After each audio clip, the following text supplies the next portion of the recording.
Hello, everybody. I wanted to talk a little bit about this concept of brand identity on social media, and especially sort of this nichier concept of a helpful expert, which I think is the most common and most productive concept for your brand identity online. It's not the only one, but it's the most common and probably the most useful. So let's get started. So first of all, kind of like, what is brand identity? I think it's one of those terms that marketers often throw around and they don't really think it through and they don't really kind of get it, right? And what do we kind of mean by this? So we mean the personality of your brand. So if you think about people, right, there's introverts and extroverts, there's honest people and dishonest people, there's people who love to have fun and people who love accounting, sorry accountants, number people and picture people.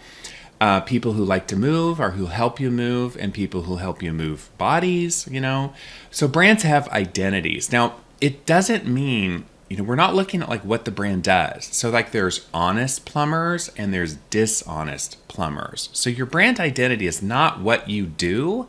It's kind of your personality, right? That's the concept. So think about Apple, right? Apple is cool and useful and easy to use. And of course it's electronics, but the brand identity is sort of cool and useful. Nike, right? It's a shoe brand, right? And their brand is sort of just do it and just do it in a politically correct way, right? So it's not about the shoes, it's about the personality. Or think about Tesla. So Tesla's sort of look cool and save the environment, right?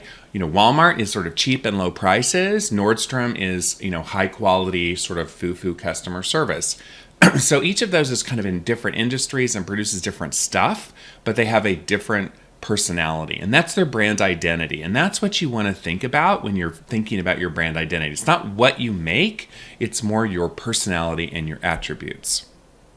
Now, let's talk a little bit about social media. So when you go on Twitter or you go on Facebook or you go on LinkedIn or you produce a blog post, you as a brand are going to project that brand personality, that brand identity.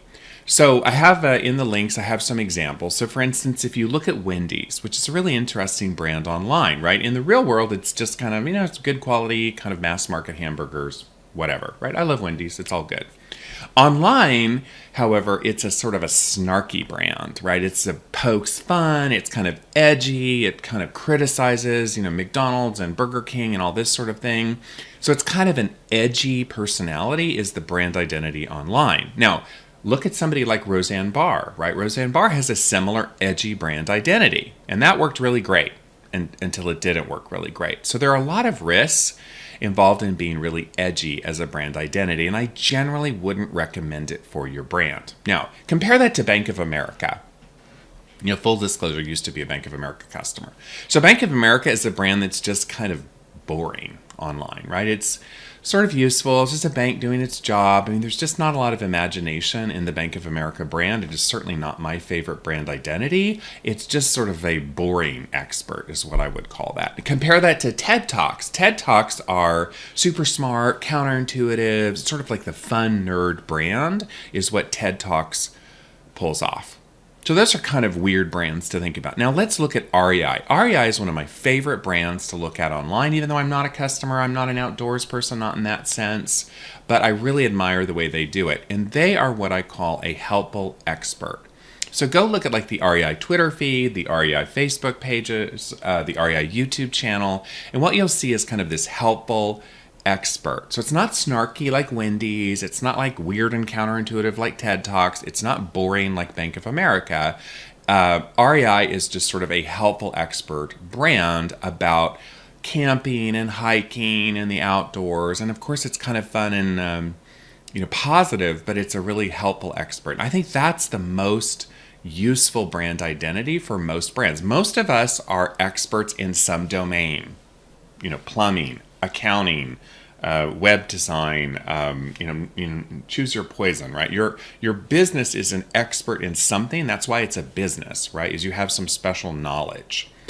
And then our customers look to us because they want some help in something that they don't know. Like, I don't know accounting, I'm not into accounting, so I look to an accountant to help me understand taxes and finances and all this sort of boring stuff I don't want to have anything to do with.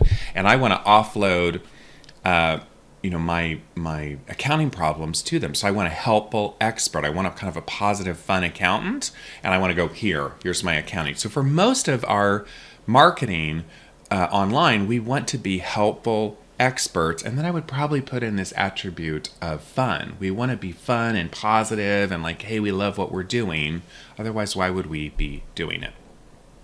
All right, so let's assume that you like this concept of helpful expert for your online brand, and then you need to figure out how to push that into your content marketing. So the third step is building out a helpful expert brand identity, right? Now, if you look at REI, right, it's a great kind of classic example here.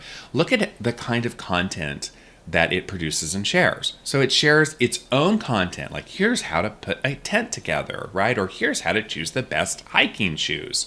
So it's showcasing its own content and its own products by being a helpful expert, right? It also shares the content of other people. It uses UGC, user-generated content, and interactive content. And all of this is done in a kind of tasteful, helpful expert way, not in a buy my stuff, buy my stuff, buy my stuff sort of way. It's kind of like those salespeople that you're actually kind of thankful when they show up and they understand hiking gear and they kind of explain it to you. It's that kind of a concept. So when you're looking at your content marketing, you want to think, what kind of content can you produce or curate that will build your helpful expert brand in a positive way? That's really a good way to think about brand identity on social. All right, so let's wrap up. So as you're sort of thinking about your online brand, or maybe you're reconfiguring it, what kind of brand makes sense for your company? What kind of brand attributes or brand personality? What are the emotional signals you want to convey? I mean, maybe you're a political movement,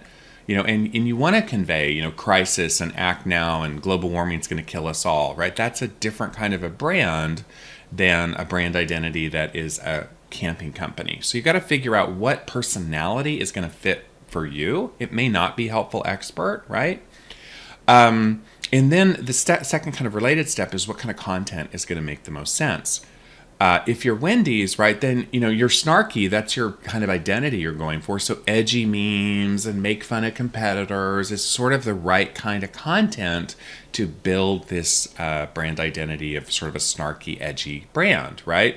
If you're Tesla, then you're going to share content that's like, look at the environment and how cool we are while we're saving the environment with technology, right? That's kind of your content marketing strategy. If you're like most of us, and you're trying to be a helpful/fun expert, you're going to look for content that is useful for your audience, that positions you as an expert, because I hope you're an expert, right?